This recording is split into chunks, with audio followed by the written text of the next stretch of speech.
na Mali kono ani Mali koka an ka foli bɛ aw bɛɛ lajɛlen an b'a fɔ n k'aw bisimila Mali kunnafoni TV sanfɛ bi an ka émission daminɛna an ka yɛlɛ invité b'an bolo bi invité wasalenbaw b'an bolo bi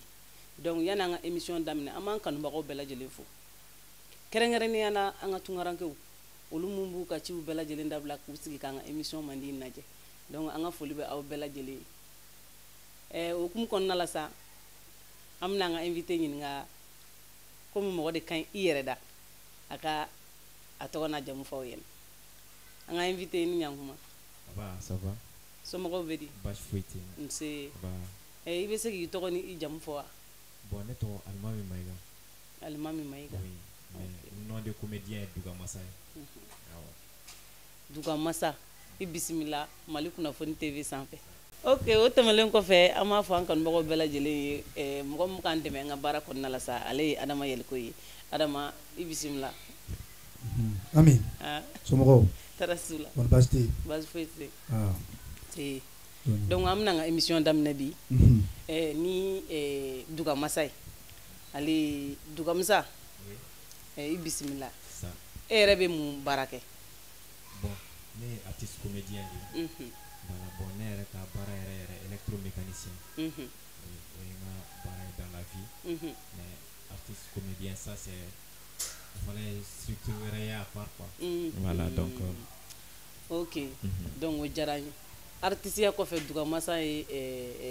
électromécanicien oui ale a ka ca sa dɛ o ye électronique baaraw de ale bɛ électromécanicien i n'a fɔ les téléphones portables les téléviseurs autres fɛn les appareils électroniques ok donc karamɔgɔ an b'a fɔ aw ɲɛna ko n'a ka téléphone tiɲɛna an bɛ yan awɔ ok Duga Massa oui e y'i ka komi i ko k'i ye comédien de e y'i ka comédie baara ni e y'a daminɛ wagati jumɛn ne ye comédie baara daminɛ en 2020 donc 2020 coronavirus yɛrɛ ban waatini yɛrɛ donc ne ye comédie daminɛ wagati donc j'ai commencé avec Yɛlɛbugu donc n kun bɛ Yɛlɛbugu la bon après Yɛlɛbugu n yɛrɛ ye a daminɛ ka to ka n ka page dayɛlɛ n yɛrɛ ye ka baaraw daminɛ donc j'ai commencé à faire mes propres sketchs donc après cela aussi ne ni Fanta Lamito nana ɲɔgɔn dɔn donc j'ai fait pas mal de films avec elle donc j'ai réalisé à peu près 6 à 7 films comme ça avec elle. Au kɔfɛ c'est en 2022 et j'ai commencé à travailler avec Dassa Disquette donc on a fait pas mal de vidéos avec Dassa, pas mal de vidéos ni mɔgɔ minnu yɛrɛ ɲɛ b'an na n'u caman bɛ yɛrɛ n'u ye ɲɛ dɔrɔn hakili bɛna Dassa de la directement oui diyara n ye o tɛmɛlen kɔfɛ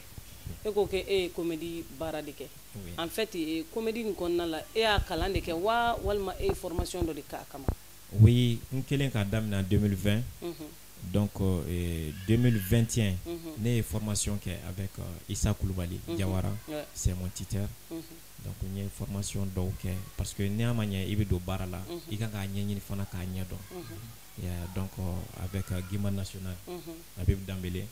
voilà donc olu bɛɛ ye n ka tuteur ye donc n ye formation ta avec Bouakar Diarra aussi Elina voilà donc t'a dɔn k'a ɲɛfɔ cogo min na c'est-à-dire n y'a ɲɛɲini voilà n y'a ɲɛɲini k'a ɲɛdɔn fana parce que n'a ma ɲɛ mɔgɔ caman bɛ yen nɔ u bɛ don art domaine kɔnɔ plus précisément dɔw bɛ yen yɛrɛ u bɛ don comédie kɔnɔ u bɛ dɔnkilida kɔnɔ mais talent naturel u don u t'a ɲɛɲini yɛrɛ k'a ɲɛdɔn mais ne yɛrɛ bon à défaut de cela talent naturel tun bɛ yen nɔ mais n y'a ɲɛɲini fana k'a ɲɛdɔn parce que il faut que i k'a dɔn fana fɛn minnu b'a kɔnɔ a bɛ cogo min na voilà donc c'est pour cela que n y'a a laɲini ka formation ta voilà d'accord Ami ne b'a ɲininka don kuma kɔnɔ n bɛ fɛ ka Duga Massa kɔrɔ ɲininka mais n'i ko Duga Ami an kɔni fɛn suguya di Duga ye dɛ nka a bɛ se ka kɛ ɲɛnama ka di an ka Duga in ye aw ka Duga in ta ye ɲɛnama ye ɲɛnama de ka di Duga i bɔra k'a fɔ ko comédie i y'a daminɛ en 2020 mais yalma comédie yo mɔgɔ aw fɛ min b'a kɛ n'i y'a ye mɔgɔ la wa walima a jari yɛrɛ de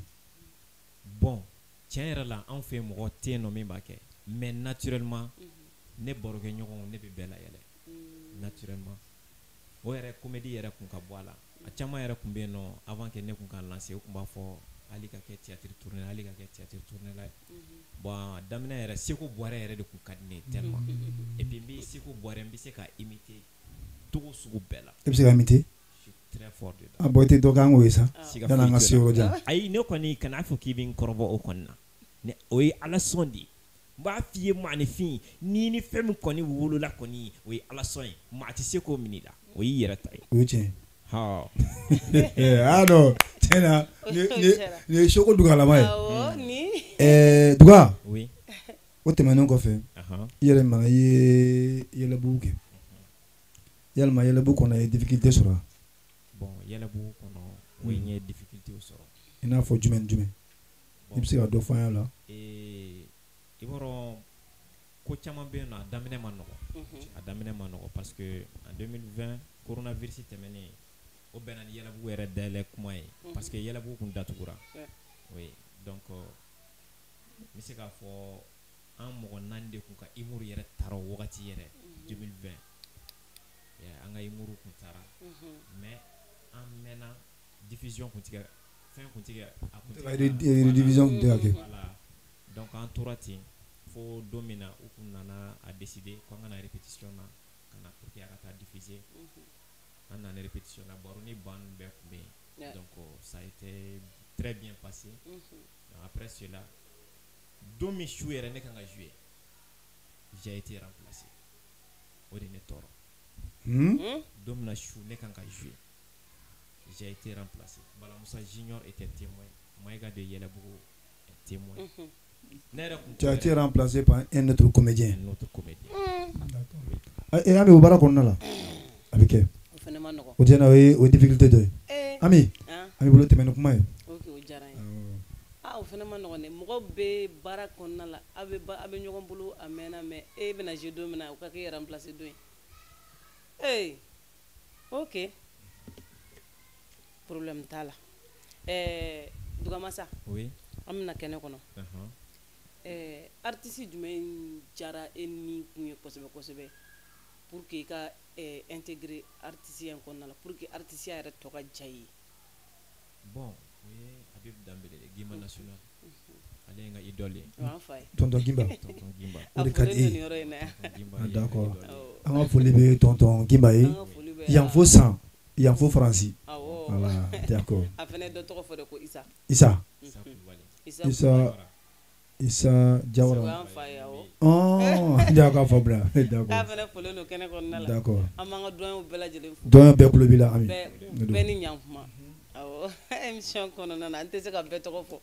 Ayi an kɔni an tɛ bɛɛ an b'a fɔ ko bɛɛ lajɛlen parce que n'an bɛ dɔ fɔ ka dɔ to yen an laban an bɛ dɔ fɛn fɛn b'an ye comédie la fɛn fɛn b'an sanfɛ fɛn fɛn b'a duguma an ka foli b'u bɛɛ lajɛlen ye k'u bɛɛ ni ɲankuma. An ka tɛmɛ ni kɔrɔfɔ ye. Ok. Halisa Duga de b'an bolo. Ami ni question min bolo i b'o fɔ Duga ye an ka tɛmɛ ni ko ye. Duga. Oui. I ka comédie kɔnɔna la i ye gɛlɛya sɔrɔ wa? Bon comédie kɔnɔ n ye gɛlɛya sɔrɔ gɛlɛya camanba parce que baara yɛrɛ tɛ gɛlɛya tɛ min kɔnɔ mais gɛlɛya minnu don diyagoyaw don parce que n'i ye baara daminɛ ni dɛmɛbaga fana t'i la o y'a damana gɛlɛya dɔ ye. O ye tiɲɛ. Bon o yɛrɛ de n bɛ se k'a fɔ o ye gɛlɛya fanba yɛrɛ ye mais alhamdulilayi quand même n kɔni ka fɛn bɛɛ n yɛrɛ de fana ye parce que ne de bɛ n ka filmeliw ni n ka fɛnw bɛ jɔ n'a fɛn bɛɛ ye n bɛ jɔ ni n ka montagew ye donc n bɛ se k'a fɔ n bɛ n débrouiller ni a ye o cogo la yanni ko wɛrɛw bɛ se ka yɛlɛma quoi. An b'a fɔ an lajɛlikɛlaw ye ko vraiment Duga filɛ nin ye ani dɛmɛ ka kan k'an mago bɛ dɛmɛ na ko difficulté b'a la awɔ. Émission nin ye o yɛrɛ de ye. Kosɛbɛ o don. Émission in sigikun de y'o ye an ka artiste minnu bɛ yen n'a sɔrɔ u bɛ baara la. Talent b'u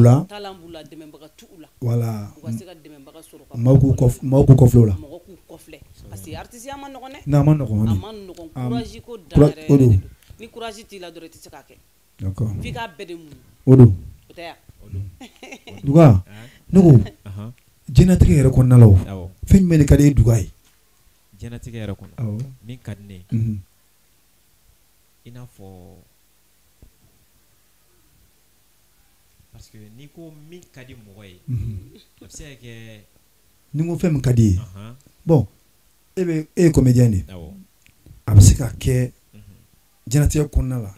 ni e ye wari sɔrɔ walima ne ye fɛn dɔ sɔrɔ walima ni fɛn e bɛ fɛ ka jumɛn kɛ mun ka di ye k'o kɛ quoi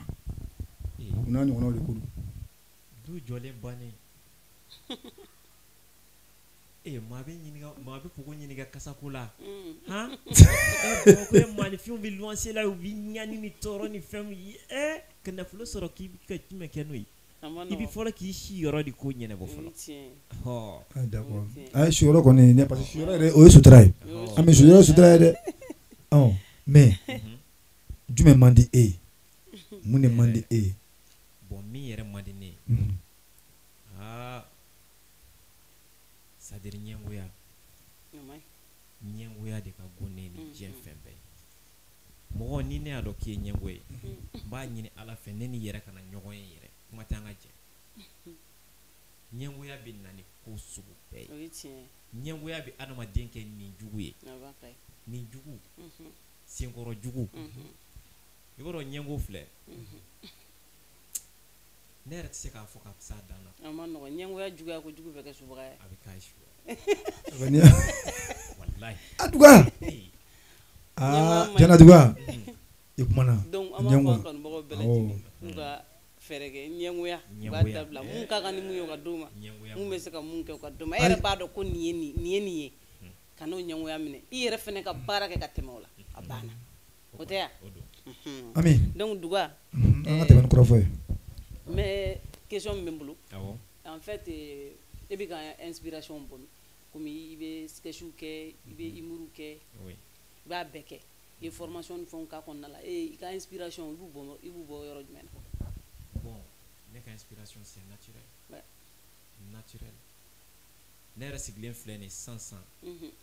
i dan ye dɔrɔn a fɔ dɔrɔn ko n mago bɛ nin humour hakɛ la n b'a d'i ma n mago bɛ nin sketch la n b'a développer sisan k'a di c'est naturel donc talent bien n tɛ drogue ta n tɛ foyi n tɛ cigarette ni foyi c'est naturel a banna wa n mago tɛ fana ka taa yɔrɔ la ka taa ɲini fana i bɛ sɔn k'a fɔ i sigilen a b'i bolo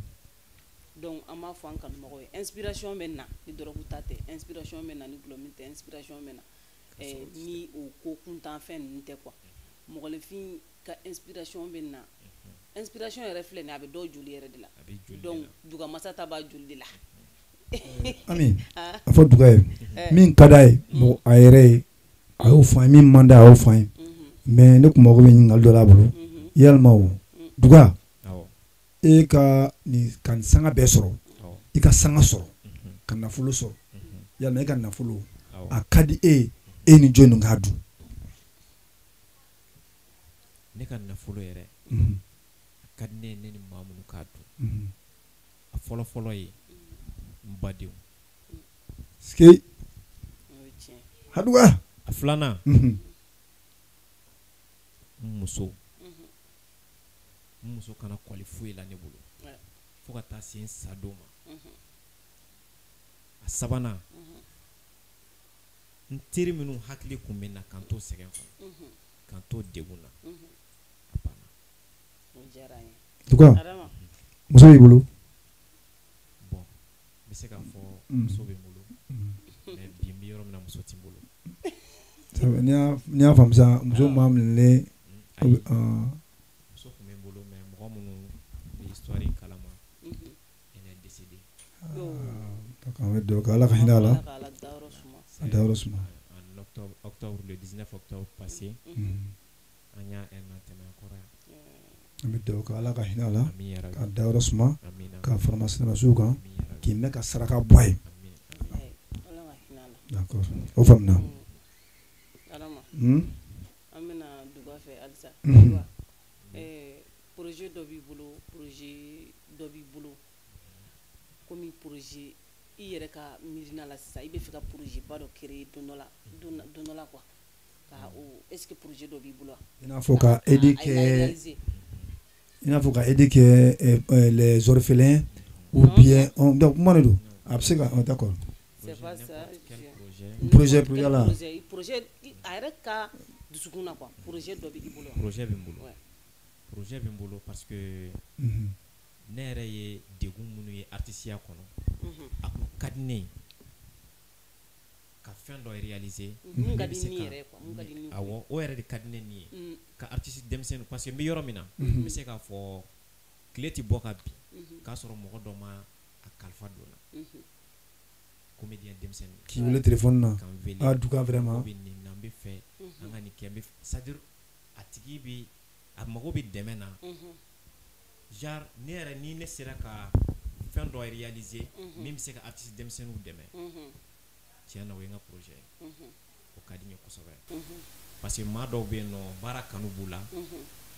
mais se t'u ye bien vrai se ti hali anw yɛrɛ min y'a daminɛ se kun t'anw ye mais mɔgɔw ka ko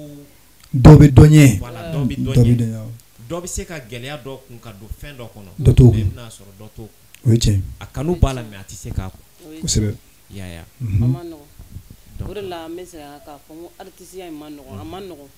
mɔgɔlankolon baara don mais mɔgɔlankolon tɛ se ka kɛ dɛ mɔgɔlankolon tɛ se ka kɛ dɛ a ma nɔgɔn donc an b'a fɔ an kanubagaw bɛɛ lajɛlen minnu bɛ émission suit kɔfɛ ani Mali kɔnɔ u k'u hakili to an ka artiste denmisɛnninw na u k'u hakili to duga masala a bɛna projet dɔ kɛ n'a bɛna projet kɔ a ka hakili to a la pour que a ka se a ka projet réaliser ka ɲɛ o hukumu kɔnɔna la sisan donc an bɛna jɛ an ka yɛlɛ ɲɔgɔn fɛ o tɛ yan an bɛna duga ka sketch fɔlɔ bila donc an ka jɛ an ka yɛlɛ n'a fɔra ko dugu jɛra ko n'i wulila ni kinisɛn ye a bɛ ɲa ne wulila ni numansen ye ne ta in siga bɛ ne na Fatumata Allah Tima ko tɛ wa naamu na yan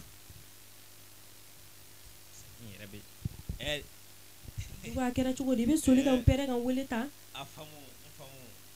a kɛ to na yan ne bɛ fɛ k'i ɲininka de e ka nasɔngɔ yɛrɛ ye joli ye ayi o kɔni tɛ ko kura ye sa nasɔngɔ dogo de bɛ fɛn min bɔ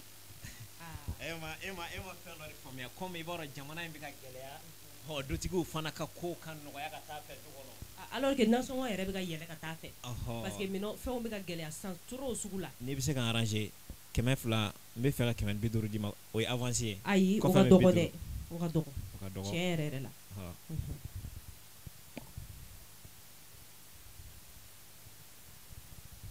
duga k'i ka taa ala ni cɛ i fɛnɛ nana mun ɲini a sɔgɔmada joona in na k'i labɛn k'i ka na i b'a dɔn k'i labɛn ka ɲa k'i labɛn kan ka na e na waati ma ɲa i na don ma ɲa a ko k'i ka fini ɲuman don o ye den ni jumɛn ye tuguni i b'a dɔn nin filɛ nin a t'a hakili de ma quoi a presselen de don k'i ka na duga a ko jean complet ne ka d'ale k'i bulu don ay duga hali ya ite jean complet don fɛn i b'a dɔn o ye den ni jumɛn ye k'ale ka heure sera e bɛ se ka taa ne ni muso bɛ ka ɲɔgɔn ye ayi a ko k'an ka na n'an ka taa ayi duga na yan duga awɔ i b'a dɔn walayi n tɛ yafa i ma dɛ e ka na n'a b'a yɛrɛ ma a bɛ na i ti ɲɛma i k'a fɔ mɔgɔw ye k'u kana deli la k'a ka taa ko kana deli la donc n'an seginna ka na kɛnɛ kɔnɔna la sisan an bɔra ka duga ka sketch fɔlɔ lajɛ sisan duga an y'i ka yɛlɛko fɔlɔ lajɛ sisan mais yɛlɛko in ka ladilikanw b'a kɔnɔna la mais o ladilikanw kun kɔnɔna la sisan e bɛ fɛ ka mun expliquer mɔgɔw ɲɛna i ka sketch in kɔnɔ bon sketch in kɔnɔ i b'a ye k'a fɔ an bi cɛw an mana kɛ togo togo i bɛna sɔrɔ an bɛ musoko dɔ la o ye tiɲɛ dɛ n'i ye cɛ ta 20 i bɛna sɔrɔ 18 ou bien 16 o bɛ musoko dɔ la dugu la kɛrɛfɛ o ye fɛn an yɛrɛ se t'o la sitanɛ yɛrɛ de selen don an cɛw la bi a kɛra baara ye sketch in yɛrɛ n bɛ se k'a fɔ i m'a ye yɔrɔ min na cɛ bɛ kan ka na ko duga i ye musoko kuma min fɔ ne yɛrɛ ni furumuso jɔlen ko i ye musoko kuma min fɔ ko muso in filɛ a bɛ da la kana we ba nyera muso jɔlen ɲɛna mais duga ni y'a jateminɛ han cɛ fana kan ka muso ta fo 4 de cɛ man ka siran ne duga cɛ le respect de la femme il se k'a duga la togo dɔ la fo so kɔnɔ ta togo ta ta waati min na duga e yɛrɛ y'a daminɛ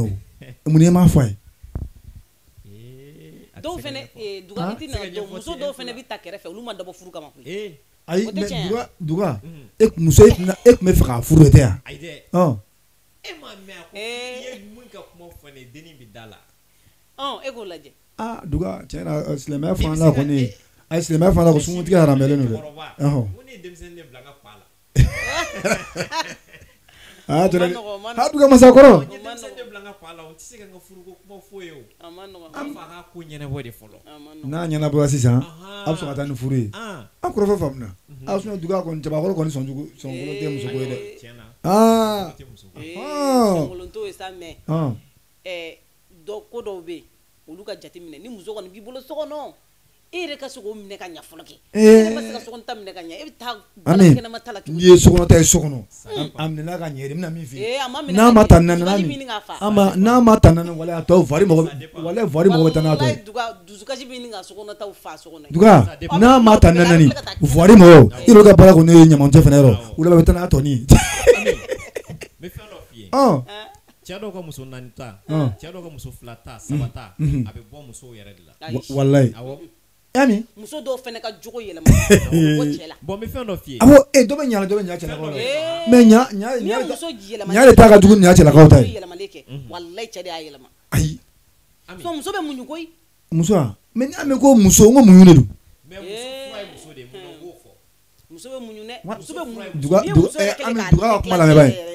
ka duga ka kuma lamɛn ni muso kelen k'a déclencher dogo do a sɔrɔ a y'a muɲu ka musɛ ba degunnen bɛ kini kɛ quoi an k'o bɛɛ kɛ cɛ in sa munna a fɔra ko muso fura ye muso ye duga ka question jaabi sisan o ye fɔlɔ-fɔlɔ ye dɛ e de bɛ ka question poser duga mais duga ye question poser e fana k'o jaabi ko munna muso fura ye muso ye e k'o fɔ duga ye munna muso fura tɛ muso ye o tun ye fɔlɔ-fɔlɔ o tɛ bi ye cogo di ala sago i sago sago tigɛ ala ye ko muso dɔ fura ye muso ye o tun ye fɔlɔ ye o tɛ bi ye mais fɔlɔ cɛw sata ani sisan cɛ sata o ko t'a da fɔlɔ cɛw n tɛ sa joona yɔrɔ mais sisan cɛw sisan musow bɛ sa joona cɛw bɛ sa joona u fila bɛɛ de bɛ sa ɲɔgɔn n'i ye jateminɛ taa dɔgɔtɔrɔso la don dugu kɔnɔ tension bɛ muso tɛ bi ko tension t'o la cɛ tɛ bi ko tension t'o la i bɛ tilen k'a ye ko dɔ ka dutigi bannen don k'a muso filɛ nin a denw filɛ u fili bon ne yɛrɛ ye mun ye papa wallahi muso bɛ dugu bɛ i n'u bɛ baro kɛ wulada la dugu bɛ jɛ sɔgɔmada fɛ dɔrɔn u bɛ taa fɔ ko k'a tɛ yen ko surɔ ko ne y'a ye koyi ami o bɛ na bana la de bana t'a la foyi t'a la tension u n'a ko tension dusukasi adamaden muso tɛ kɛ dɔw yɛrɛ bolo tension b'a minɛ ko dusukasi don sa cɛ tɛ dɔ bolo fana bɛ tension b'o fana minɛ heyi a kana bama nin ka dusukasi muso yɛrɛ si mangɛnɛ ami i ta ye tiɲɛ duga ami i ta ye tiɲɛ an ka tɛmɛ ni an ka tɛmɛ ni o sigasi jara a sɔrɔ sigasi kɔni duga kɔni a y'a se bɛɛ yira dɛ cɛ sɔngolo tɛ muso ko ye koyi cɛ sɔngolo hali san 90 i bɛ se ka ncinin ta i b'a ta dɛ 18 mais muso san 18 o tɔgɔ muso ta 90 est-ce que bɛ se ka cɛ san 18 o de kɔrɔ de ye pouvoir bɛ cɛ de bolo nin ko in na duga an bɛna kɛnɛ kɔnɔ en fait i ka carrière bɛ cogo di sisan depuis 2020 y'a daminɛ fo ka n'a bila bi la a bɛ san dama-damani bɔ dɛ sisan a bɛ cogo di 2000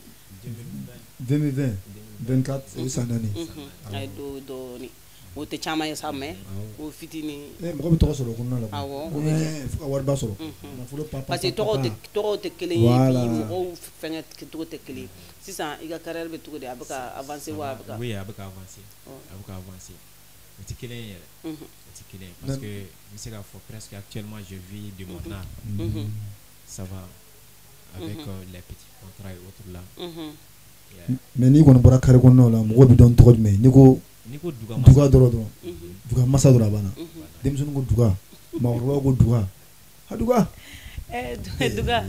en fait o diyara n ye i ko k'i y'a daminɛ ko sisan ko ça va un peu parce que ama fo un peu voilà il veut still qui débrouiller konna la ou konna la et il faut qu'il y ait film tourné avec les gens mais et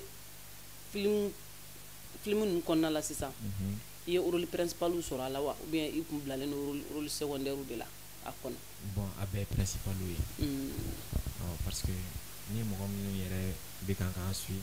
caman bɛ n'u ye ne ye wakili bɛ jigin fanta la n bɛ to ka misi la an ye film dɔ kɛ 4 voisins problème misi ne de ye misi kamalenba ye n ye kɔnɔ da élèves la kari dɔw yɛrɛ mana ye fe la misi ala kama an den kalifa bi la ne ko ne ta kɛra baara ye koyi Rôle dɔw bɛ yen nɔ a bɛ mɔgɔ se kuma dɛ hali ni mana tɛmɛ yɔrɔ dɔ la u bɛ sin ka an denmuso ala k'an denmuso kana se an denmuso ma olu y'o kɛ sɛbɛ ye n kɛra enseignant o sen fɛ juste bon comme ar fana ye min ye leçon don ni nana yɛrɛ mana a titre kun ye 4 voisins un problème 4 voisins un problème on est 4 dans la cour c'est Fanta seul qui est notre problème parce que ale de nafiki ye du kɔnɔ ne bɛ n den ni muso bɛ don dɔrɔn Fanta bɛ t'a fɔ tɔw ye ale de bɛ nafigiya la bon kɔfɛ tuguni i ye film jumɛn a ye film jumɛn kɛ tuguni bon o kɔfɛ an ye la croisée des escrocs an y'o tourné o kɔfɛ mais nin film in bɛɛ la film jumɛn de diyara e yɛrɛ ka nin film in bɛɛ la parce que film dɔ bɛ a tɛ bɔ adamaden yɛrɛ kɔnɔ quoi non min tɛ bɔ ne kɔnɔ o de ye Maimouna ka woso ye le nom Dugamasa même a créé au film de la Maimouna ka woso de la o film de tɛ b'i kɔnɔ parce que c'était avec Dassa donc Maimouna ye ne muso de Dassa bɛna woso feereyɔrɔ la a bɛ to ka ne muso sɛgɛn donc ne tɛ sɔn a ka fɔ ne ma ko Duga parce que ne ko ye kamalenba de Maimouna de b'a fɔ a ye ko ne jeune lama parce que film na n ye cɛkɔrɔba ye ko ne jeune lama k'u tun b'a fɔ ne ma ko Dugamasa kamalenba k'a tɛ tɛmɛ muso la i n'a fɔ Duga tɛ tɛmɛ sogosu la cogo min na donc Dassa de bɛ ne tɛmɛtɔ to ko Duga kamalen kana segin ni fila ko ne ko Juga de ne m'a fɔ Duga dɛ o b'o da ka yɛlɛ Dugamasa yɛrɛ nacogo de fɛ ayiwa an lamɛnbagaw an'an filɛlibagaw Duga sɔrɔ cogo ne hakili la Dugamasa yɛrɛ y'a fɔ ye Ami an ka tɛmɛ ni kɔrɔ fɔlɔ Duga i ka conseil ye jɔnni ka meilleur conseil bon ça c'est la solitude ne ka meilleur conseil dans la vie ça c'est la solitude gɛlɛya solitude kelenna ko ne ti tiɲɛ yɛrɛ la ti mɔgɔ ɲini min bɛ conseiller tuguni yɛrɛ il faut être solidaire c'est-à-dire la solitude n bɛ se k'a fɔ a bɛ ne lafiya a bɛ ne conseiller a bɛ ne bila siraw kan n bɛ se ka o yɛrɛ de ne guider yɛrɛ ka taa bi n bɛ yɔrɔ min na a bɛ guider ka taa sira caman fɛ la solitude mais bi est-ce que dɛmɛbaga b'i la dɛmɛbaga tɛ yen a ka di i ka dɛmɛbaga kɔni sɔrɔ a ka di n ye ayiwa Duga ko k'a ka di ale an filɛlibagaw ko a ka dɛmɛbaga sɔrɔ dɛ Duga ko ten k'a ka di a ka dɛmɛbaga sɔrɔ ayiwa hakili to Duga la awɔ Dugamasa en fait i ka collaboration en avenir i ka collaboration i bɛ fɛ ka collaboration kɛ ni mɔgɔ jumɛn ye bon artistiquement ou bien artistiquement en tout dans la vie quoi dans la vie parce que i bɛ ko caman kɛ parce que i bɛ mɔgɔ nana sen o sen a bɛ se ka kɛ o bɛ na artisiya fan fɛ a bɛ se ka yɛrɛ mɛ électro quoi mécanicien a bɛ se ka k'o fan fɛ mɔgɔ i bɛ to bolo dɔ la ka bolo dɔ la minɛ ah bon vraiment a ka di ne ye nin bɛɛ la ni bɛɛ n'o bɛ ala ani mo bon ne yɛrɛ bɛ yɔrɔ min na min yɛrɛ a ka di ne ye min ka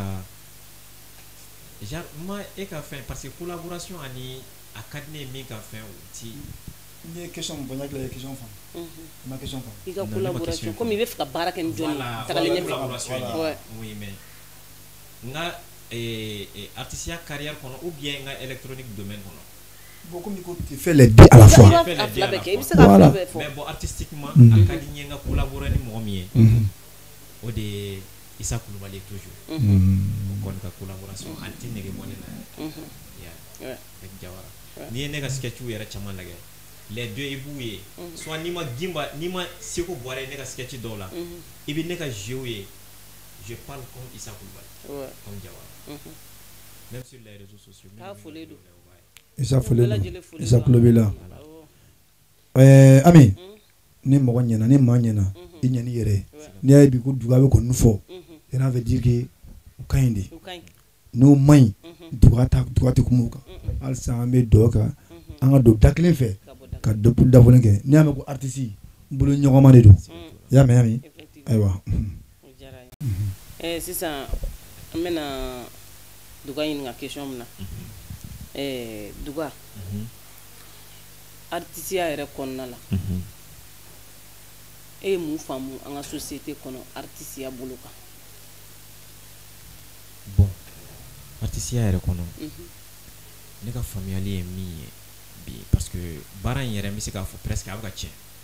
artisiya bɛ ka tiɲɛ cogo di n'i ye a ta fɔlɔ ka na sisan lajɛ a bɛ ka tiɲɛ il y a des gens u bɛ ka don a kɔnɔ même si n'i yɛlɛla sisan par exemple TikTok ye mɔgɔw ɲɛ don ɲɔgɔn na n bɛ se k'a fɔ i bɛ mɔgɔ dɔw ye u bɛ sketch modèle dɔw kɛ an ka société kɔnɔ i bɛna sɔrɔ ni justice bɛ kari ɲɔgɔn na est ce que fɔlɔ jimanu ka temps na o tun bɛ yan o tun tɛ parce que dɔw bɛ kan ka fɛn kɛ i b'a fɔ min ka di n ye n b'o kɛ quoi k'a sɔrɔ dɔnkilida théâtre tournée a bɛɛ ye tu es un messager en tant que messager i kan ka ɲuman de yira i kan ka sira ɲuman de yira ka sira jugu to yen mais bi n'i yɛlɛla an ka TikTok kan tu vois du n'importe quoi mais n'i y'u ɲininka u b'a fɔ ko nous sommes des artistes o de la n ko o yɔrɔ in na artisiya n ye min faamuya a bɛ ka tiɲɛ ka taa fɛ même dɔnkilida c'est le i bɔra n'i bɛ dɔnkili modèle dɔw lamɛn bi n'i ye Jɛnɛba Sɛki ninnu ka temps lamɛn ka sisan lamɛn i b'a dɔn k'a fɔ différence b'u cɛ n tɛ fɛ k'an da don dɔnkilidalaw tɔgɔw fana na k'a fɔ parce que n'a ma ɲɛ i bɛ kuma kana don mɔgɔ gasi la tɔgɔ fɔ ye lanfan ye n'i y'a mɛnɛ maa caman b'i yɛrɛ ye togo dɔ la a kɔnɔ donc sinon a bɛ ka tiɲɛ ka taa fɛ mais hali bi an bɛ dugawu kɛ Ala k'a ɲɛ Ala k'a ɲɛ mais duga ne ye min faamu i bɔra ka yɔrɔ dɔ fɔ comédiens caman bɛ yen u t'a dɔn u bɛ min kɛ mais différence dɔ fana bɛ yen fo mɔgɔw k'o faamu humoriste ani comédien kelen tɛ humoriste ale bɛ adamadenw layɛlɛ de comédien actualité in bɛ yen bi interprétation ni jamana bɛ ka taa taabolo min kan n'a man di n'a an kan ka taa sira ɲuman fɛ an b'o ɲɔgɔlɔn bɔ k'o yira mɔgɔw la mɔgɔw dusukun ka da bi Mali ka di an bɛɛ ye dɛ an bɛɛ de ta ye Mali ye an bɛ dugawu kɛ Ala k'a ɲɛ Ala k'a ɲɛ Ala k'an kisi juguw tɔɔrɔ ma n'o kɛra jamana bɛ ɲɛ maa minnu bɛ yen ni ŋaniya wɛrɛ b'u kɔnɔ ŋaniya man ɲi u k'o bila an ka ɲɛmɔgɔ an ka tugu ɲɛmɔgɔ kɔ n'an tugula ɲɛmɔgɔ kɔ a bɛ ɲɛ i y'a faamuya o de nana ni nin bɛɛ lajɛlen ye parce que fɛn dɔ de don f'i ka dɔn k'a fɔ i yɛrɛ bɛ ka min kɛ fɔlɔ parce que dɔw bɛ yen u bɛ yɛrɛ minɛ dɔw bɛ don ko la n'a ye jaabi n ka TikTok dayɛlɛ bi ka yɛlɛ dɔrɔn ka pan ka kulusi bɔ ka fili ka boli ka mɔgɔ bɛ yɛlɛ ne ye humoriste de ye mais comédien e kan ka kuma actualité de kan actualité ɲuman jamana ka ɲɛtaga bɛ min na i tɛ kuma jamana ka kɔta kan dɛ i bɛ kuma jamana ka ɲɛtaga de kan n'u y'a faamu humoriste minnu bɛ yen n'u y'a faamu k'a dɔn k'a fɔ humour ye yɛlɛko de ye mais kana don mɔgɔw kun mais artiste ou comédien ale bɛ kuma i ka kuma latigɛ tɛ voilà mɔgɔ baden de bɛ yen bi o kɛlen don ka artiste comédien humoriste a yɛrɛ k'u ka image fana tiɲɛ parce que bi ni dɔ ye ko dɔ kɛ n'a ni justice karila ɲɔgɔn na u b'a fɔ ko aw ka comédien kɛ yen tiɲɛna o ye ka mɔgɔw tɔgɔ tiɲɛ par exemple an ka maabɔ ni fɛn fɛn ye comédien ye olu bɛɛ b'a la o comédien yɛrɛ sisan mais mɔgɔw se comédien yɛrɛ sisan u nege bɔlen don u tɛ foyi la réseau ka delili kɔ u tɛ foyi la réseau ka nin kɛ i m'a ye Touré bɛ ka k'u minɛ ka t'u da Touré bɛ mais bɛɛ tɔgɔ bɛ tiɲɛ bɛɛ tɔgɔ bɛ tiɲɛ n'i ma ɲuman kɛ i kan ka minɛ dɛ non n y'a faamuya mais mɔgɔw b'i u qualifier en tant que comédien en tant que humoriste en tant que artiste k'a sɔrɔ u ka baara tɛ vraiment proposition dɔ kan ka ta nin kama voilà dɔ bɛ bi a bɛ charbon feere kɛ a bɛ mɔgɔninfin dɔ layɛlɛ denmisɛnw tɛ cɛ n ka cɛ cali ka taa nin kɛ ani min minɛ o mais fɛn minnu don baara in kan ka kalan de i y'a faamu a kan ka kalan an bɛ kuma actualité de kan jamana in a ka di an bɛɛ an ta ye jamana in ye an bɛ fɛ a ka ɲɛ wa a bɛ ɲɛ u k'a lajɛ mɔgɔ minnu bɛ yen n'u bɛ ka humour kɛ u k'a da ko humour ye vraiment ka mɔgɔw layɛlɛ u kana don maa si kun maa tɛ maa nɛni i y'a faamuya ayiwa an bɛ tɛmɛ ni kɔrɔfɔ ko waati bɛ ka kurun o hukumu kɔnɔna la an b'an ka jamana ɲɛmɔgɔ fo an ka jamana ɲɛmɔgɔ tulo b'i la baarakɛɲɔgɔn bɛɛ lajɛlen bɛɛ tulo b'i la n'o ye général Asimu Goyita ye kosɛbɛ ka n'a nɔfɛmɔgɔ bɛɛ lajɛlen des 5 colonels dugawu b'u ye an b'u fo fɛn wɛrɛ t'anw bolo ni dugawu tɛ o don k'an bɛ ka dugawu suuru dɔrɔn k'u k'u hakili to an na Ala ka Mali ɲuman bɔ ami ami ami ami ami ami ami Ala k'an bɔ juguw bolo ami ami Ala ka juguw kɔ kari ami Ala k'u sen kari ami Ala k'u bolo kari ami Ala k'an yɛrɛ sankɔrɔta ami ami ami ami ami ami ami ami Ala ka nafolo suuru ami ami ami ami an yɛrɛ ko la awɔ ami an tɛ tɛmɛ ni fiɲɛ filanan ye émission min ɲini ka se a kuncɛyɔrɔ ma awɔ yanni an ka se a kuncɛyɔrɔ ma an bɛ sikɛsi filanan an ka yɛlɛko filanan dugumasa an ka jɛko lajɛ ɲɔgɔn fɛ n ka kɔlɔsi a la muso ne t'a dɔn i y'a bila yɔrɔ o yɔrɔ ne b'a dɔn e y'i ka kɔlɔsi bila yɔrɔ min na salamu aleykum eri yɛrɛ ma se fɔlɔ yɛrɛ dugu a kɛra cogo di miseliya kɔkɔ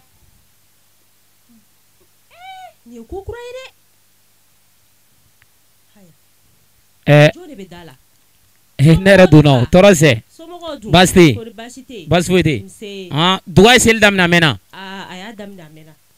mais ni duga yɛrɛ de ye seli daminɛ a tɛ tila a tɛ tila a tɛ tila wa bi ne ba n ta man di bi dɛ cogo di tan ne nana duga nɔfɛ ko fila de la n ka wari ou bien an ka taa polisi la e ka wari de b'a la awɔ duga ye juru ta ne fɛ hali kare kɔnɔ n tɛ duga tɛmɛtɔ ye ayi duga bɛ seli jɔ a bɛ seli jɔ bi n'Ala sɔnna a kutubiyana fa ye ko seli tɛ ban sisan amin ka muso ɲuman ye kɔni ne b'i sutura ye bi ta kɔni sutura ko t'a la bi dɛ bi ta don o don suturali e tɛ tila juru ta la don o don e bɛ juru ta de la wa si tɛ na so in kɔnɔ yan nya sogo ni mi jɛgɛ min nana o don ko yahudiya wa y'a yira ni tulu min fana ye a cɛ ka wari de kun dɔ taa ni duga ye taa n'a ye ne de ko ten duga ye ne tɔɔrɔ ni juru ta ye don o don juru ta seli tigɛ ne fa silamɛya kɔni i tɛ silamɛya bato ko fila de b'i bolo sisan awɔ ne ka wari ou bien n ka taa ne polisi so wa gendarmerie i ka choix kɛ très bien ayi ne tɔɔrɔ la o don o don jurumantigiw de bɛ tile ka n'a nɔfɛ ne tɔɔrɔ la sisan an tɛ taa gendarmerie la comme n denkɛ dɔ bɛ chèque donc e denkɛ bɛ gendarmerie la o de kama e b'a fɔ ko ka taa gendarmerie la awɔ duga n ye gendarmerie la ta bila n ye polisi so la ta bila ko fila don duga n ka wari ou bien ne ka poussé ayi fɛn n t'i bugɔ muso ɲɛna duga n ka wari ou bien n ka bɔ ne k'i sisan a b'a dɔn an b'a kɛ cogo min na kana to yɛrɛ de fa duga bila yan ka taa i b'a fɔ ok an bɛ segin ka na kɛnɛ kɔnɔna la dugamasa an b'a fɔ ko i ka sketch filanan nin i ka a ɲɛfɔ mɔgɔ ye dɔɔni bon ni sketch filanan in tɛ dɔwɛrɛ i b'a dɔn an bɛ waati min na gɛlɛya de bɛ yen gɛlɛya kɔnɔ n'i ye juru ta maa bolo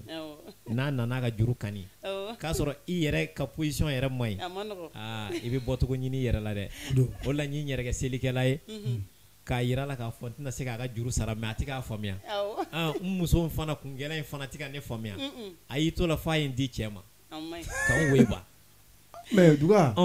ne fana tun y'a wele téléphone na walima ka s'a ma k'a f'a ye ko fɛn t'i bolo o fana concerné dɛ cɛ donna an ka surprise la ka ne ni muso jɔlen de to cɛ donnen ko ko n fana ye seli daminɛ e y'a daminɛ est-ce que seli kan explication tanti sisan an b'a fɔ mɔgɔw ye k'an ka ɲɔgɔn faamu sisan dɛ waati na ko ami nin bɛɛ bɛ ban Ami ni bɛ ni ala ami ame ɲɛmɔgɔ minnu kɔ an bɛ ɲɛmɔgɔ minnu kɔ walahi numa bila direct u bɛ nɔ bɔ asimina ka cɛdenw an b'u kɔ bi an b'u kɔ sini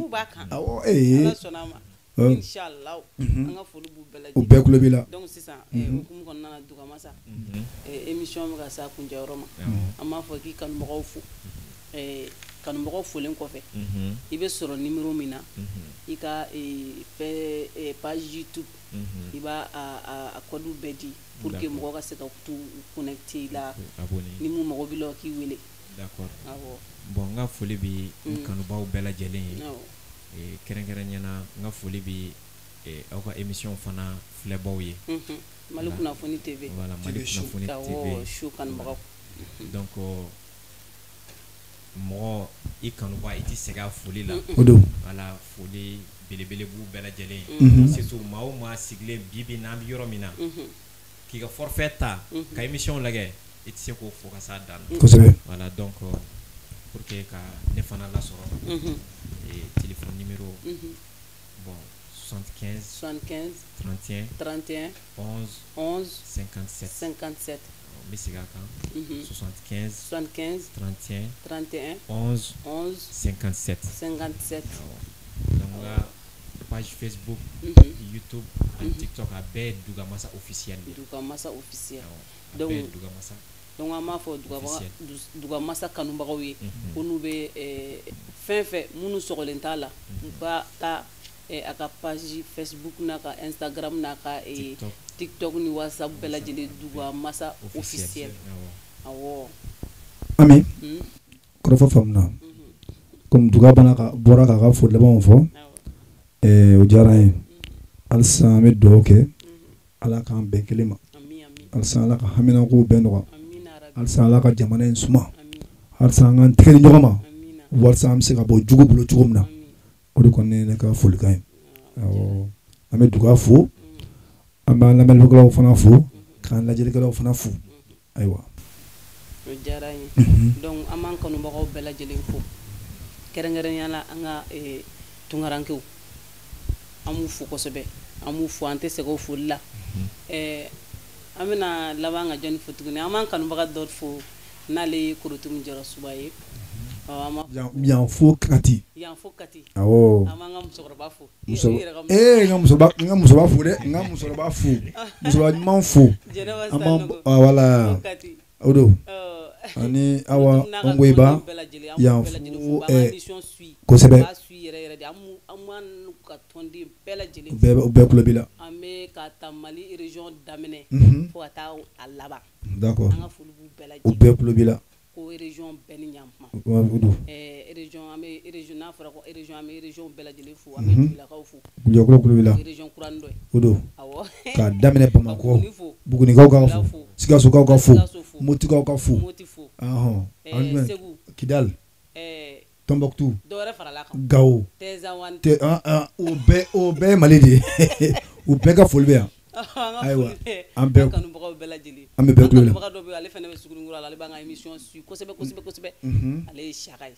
Woson Saka Sugunikura la an bɛ a bɛ se ka kɛ a ye woson den n'a ma fɛn ne ma kɔni e de bɛ Saka fo ne tɛ se ka kuma tɛ an ka woson minɛ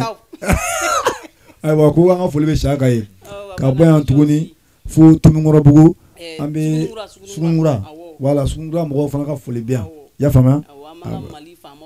a ko Saka ka hakili to an ka wosonko la dɛ sɛwɛrɛ ni woson ma se yan a Saka ka foli tɛ kɛ dɛ d'accord Mali tenitigiw bɛɛ lajɛlen fo Ami an bɛ chauffeur fo dɛ chauffeur fana bɛ fo Ami ne ko émission in a bɛ bɔ an b'u dɔn an t'u dɔn an b'u fo wala chauffeur sɛgɛnnen tiɲɛna chauffeur sɛgɛnnen don chauffeur a folen don chauffeur ka foli bɛ yan an bɛ Mali comédien bɛɛ fo u bɛɛ kulo b'i la ani caméraman parce que n'i y'an yɛrɛ fana ye k'an bɛ bɔ bi hali ni caméraman sababu yan n'i nana kɛ chauffeur dɔrɔn foli chauffeur kɛ ta ka t'e bila o la caméraman tɛ Ami i fana tɛ ye dɛ Ami donc an b'a fɔ an kanubaga bɛɛ lajɛlen ko mɔgɔ min tun bɛ k'an ka réalisation kɛ ale ye Yaya Samake Tinɛ Biladeni o don donc an b'a fɔ ko u bɛɛ ni cɛw ni barajiw ka baara ɲɔgɔnya la o don Ami ne ko émission in a bɛ bɔ don o don jumɛn émission in bɛ bɔ don o don arabadonya fɛ nɛgɛ kanɲɛ 18 bɛɛ k'i sɔgɔ i ka page YouTube kan ni ala sɔnna ma émission ni a bɛ bila chaque mercredi à partir de 18h donc an b'a fɔ an kanubagaw bɛɛ ye Mali kɔnɔ ani Mali kɔ kan k'u k'u sɔgɔlen to an na halisa Mali kunnafoni TV sanfɛ ani Duga Masa de tun bɛ ɲɔgɔn bolo bi Duga Masa Duga awɔ d'accord merci beaucoup donc an b'a fɔ an kanubagaw bɛɛ ye aw k'an bɛɛ merci